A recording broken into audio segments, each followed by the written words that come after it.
Humans are surrounded by electrical devices every day.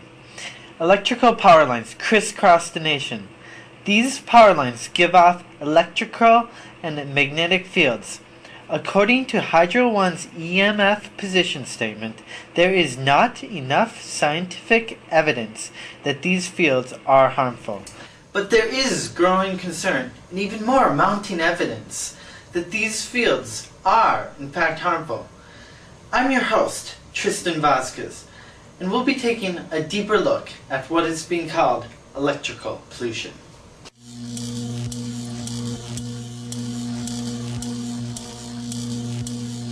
But my definition of electrical pollution would be any sort of high-frequency energy or electrical noise or something like that rides on the normal 60 or 50 cycle sine wave. Our electrical wires use 60 Hertz.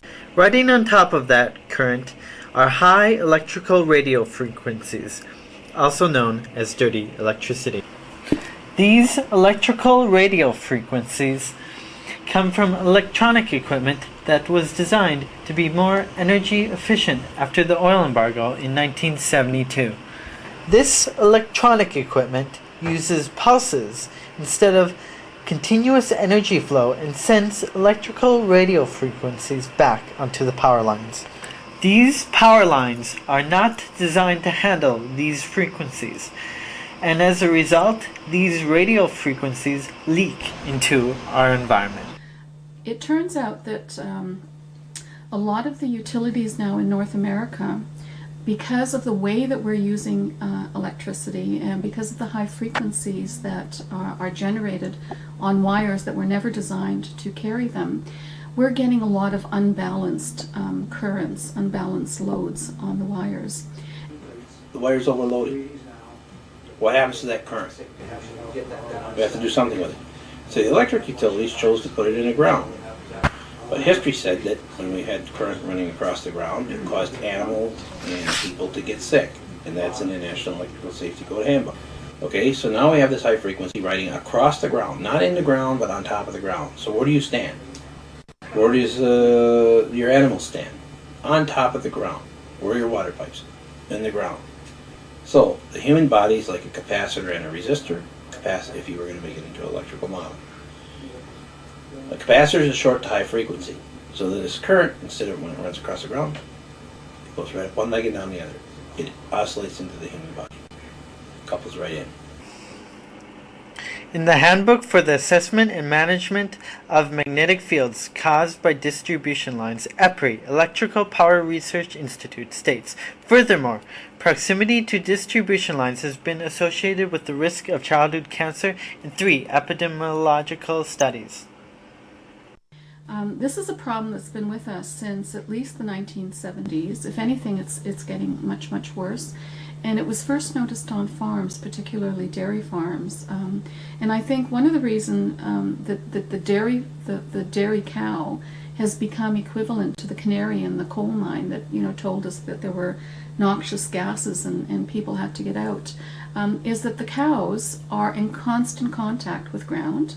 And that's indeed what farmers have been noticing, is that in areas where there's a lot of ground current, their cattle simply aren't producing as much milk as in other regions. They often have foot sores. They often have other problems that they can't cure with antibiotics. So these animals have a lot of symptoms that's been attributed back to the ground current that's flowing. The average life of a cow, when I grew up, was anywhere from 10 to 14 years. Now the average life of a cow is 2 to 4 years. That's what EMF and microwaves and cell phones are doing to the lifespan of a cow. The pituitary gland that produces the hormones from the body is totally blocked. Like it can't produce effectively the melatonin, well, not melatonin, the oxytocin for the cow to let her milk down. So she never lets the milk down. It takes so long, so the machines are on a lot longer than they should be. And that gives aggravation on the teats, and of course EMF stimulate the production of E. coli, staph, and strep. So they're getting in there and creating a lot of infections in the cow. Ground current affects four main areas relating to cows: milking performance and behavior, herd health, nutritional intake, and yield of product. Commonly cited cow responses to electrical shock: 1. Intermittent periods of reduced production. 2. Increased incidence of mastitis. 3. Elevated somatic cell count in milk samples. 4. Lengthened milking times. 5. Incomplete milking letdown. 6. Extreme nervousness in entering milking parlor. 7. Reluctance to enter the milking parlor. 8. Reluctance to use water bowls or metallic feeders. 9. Altered consummatory behavior such as lapping water or splashing rather than normal drinking behavior. The structure of water makes the water molecules bigger. It gives it a metallic taste, so the animals don't like drinking the water. They lap the bowls and they just don't get enough water into the bodies. So they neutralize those minerals so they can't be absorbed into the body. In pigs, it creates very aggressive animals where they become really aggressive and bite the tails and ears. And notice in this footage here how the horses lift their hooves whenever there is an electrical spike in the screen above. Many horses and cows affected by electrical ground current are showing what is being called microwave burns.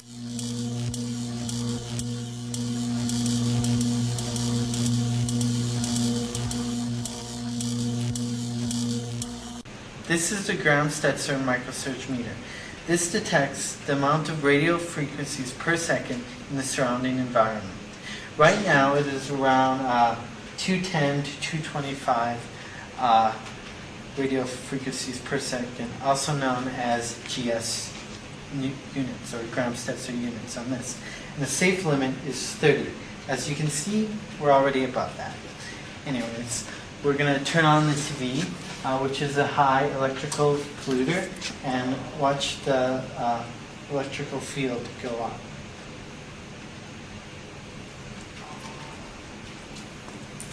So, and now we're going to install these Graham-Stetzer filters, which filter out the EMF field.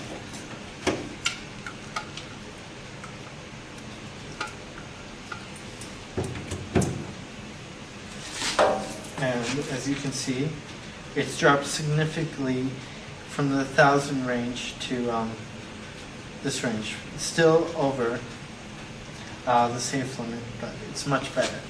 So, yeah. This is the subway. Thousands of Torontonians use the subway every day. This is the amount of electrical pollution in the subway. As you can see, it's about 19,000 to over 2,000 GS units.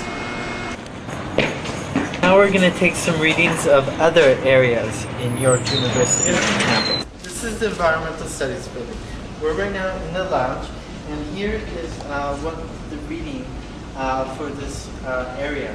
It's about 140 to 150 GS units. This is the library. Thousands of students use York University's library.